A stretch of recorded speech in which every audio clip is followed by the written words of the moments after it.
Alright, today we're going to be replacing the cabin filter on my 2014 Sierra. Now keep in mind that most modern vehicles do have a cabin filter, and that the process we go through here today is going to be the same or similar on a lot of other vehicles. So even if you don't have a truck or a GM, go ahead and watch the video, it might help you out. Now keep in mind that this cabin filter is responsible for maintaining the air quality for passengers in the vehicle. It really has nothing to do with how the vehicle runs, but it certainly has a lot to do with how the vehicle smells by removing dust, allergens, and odors. Okay, this is a Fram Arm & Hammer infused filter, and I'm going to link to this product down below as well as others. Alright, let's go ahead and get started. This one's going to be quick and painless.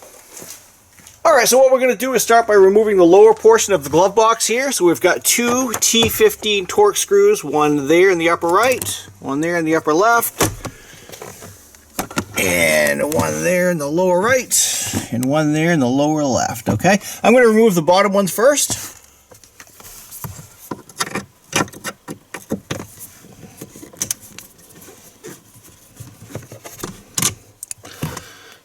And you want to set those aside, don't lose them.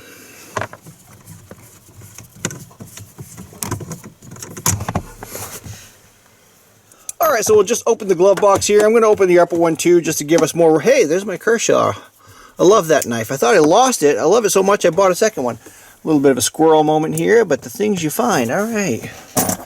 Alright, so we're going to remove these two Torx screws here. Guess I should have changed my cabin filter sooner. I think they recommend changing this thing like every 15,000 miles or something, so this one's long overdue. Try not to block the camera here.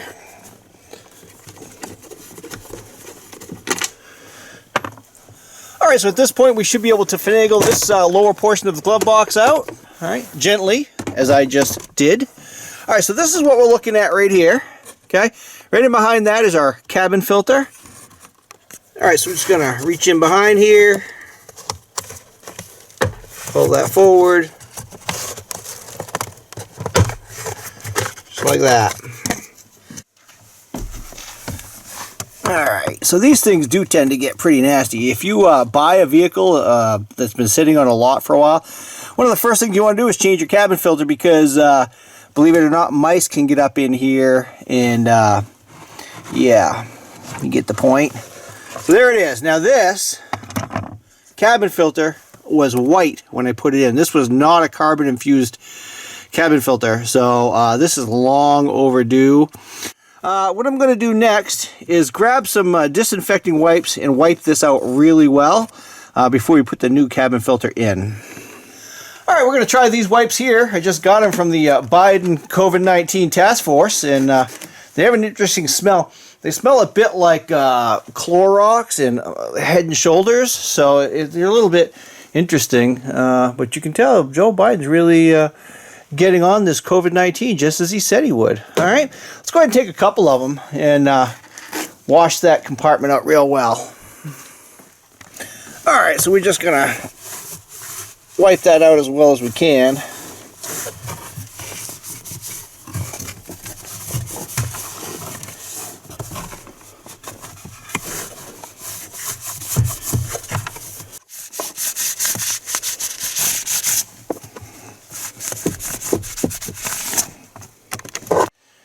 Alright, again, we're using this Fram Arm & Hammer infused filter. You know, there are some that are Febreze infused, or carbon infused, and then there's just plain old filters. It really doesn't matter. I guess the big thing would be to change a little more frequently than I have been.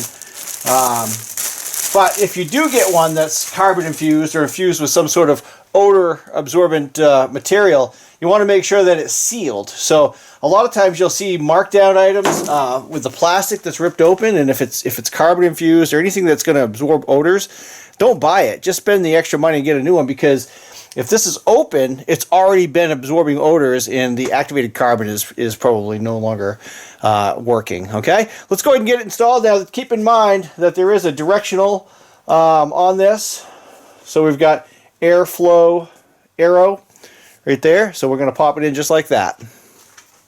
Alright, so again, airflow pointing down on this vehicle. Alright,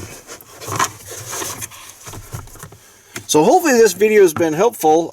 It's kind of a quick job, and these are really inexpensive, so I don't know why I haven't been changing them more often, but I think I may have posted a video on this in the past. I'm not really sure, but I thought I was doing it, and I might as well post a video. And also I wanted to show everyone that I had the Biden COVID-9 eliminator wipes. Okay, let's go ahead and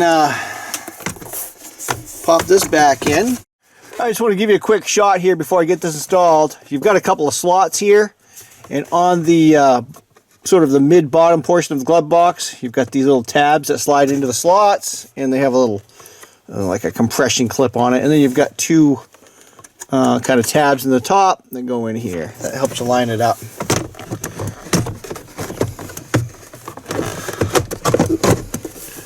Just like that. Alright, now we'll wind our T15 Torx screws in, and we are done. Alright.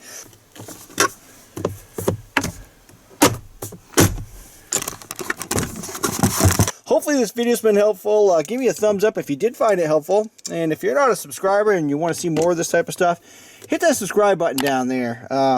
Post a lot of different videos: ATV repair, automotive repair, home improvement, electronics, technology, you name it, I do it. Have fun and be kind to one another. Thanks for watching.